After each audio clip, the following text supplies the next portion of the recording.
హత్యకు పాల్పడ్డ నిందితుల కోసం గాలిస్తున్నామని త్వరలోనే నిందితులను పట్టుకోవడం జరుగుతుందని తూప్రాన్ డీఎస్పీ నరేందర్ గౌడ్ తెలిపారు.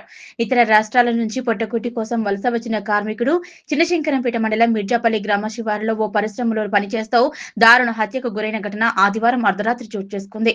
పరిశ్రమలో పనిచేస్తున్న కార్మికుడిని బండరాయితో కొట్టి దారుణ హత్యకు పాల్పడ్డారు. సమాచారం తెలుసుకున్న DSP Narender Goud, CI Venkatarajagoud, SI Narayana Goud సంఘటనా స్థలానికి చేరుకుని విచారణ చేపట్టారు. మృతదేహం వద్ద లభించిన వస్తువుల ఆధారాలతో క్లూస్ టీమ్, డాగ్ స్క్వాడ్ తో టీం వివరాలు సేకరిస్తున్నారు. తోటి కార్మికులను పోలీసులు విచారించారు.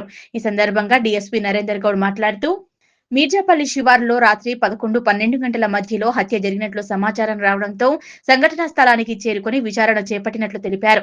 మృతుడు జార్ఖండ్ రాష్ట్రం ఖమ్మం జిల్లాకు చెందిన హేమ్రామ్ గా గుర్తించినట్లు తెలిపారు. హత్యకు పాల్పడ్డ నిందితులను త్వరలోనే పట్టుకుంటామని తెలిపారు. రాత్రి సుమారు 11 గంటల సమయంలో మాకు ఈ మీర్జాపల్లి రైల్వే స్టేషన్ పక్కన ఒక మర్డర్ జరిగిందని చెప్పేసి సమాచారం అందింది.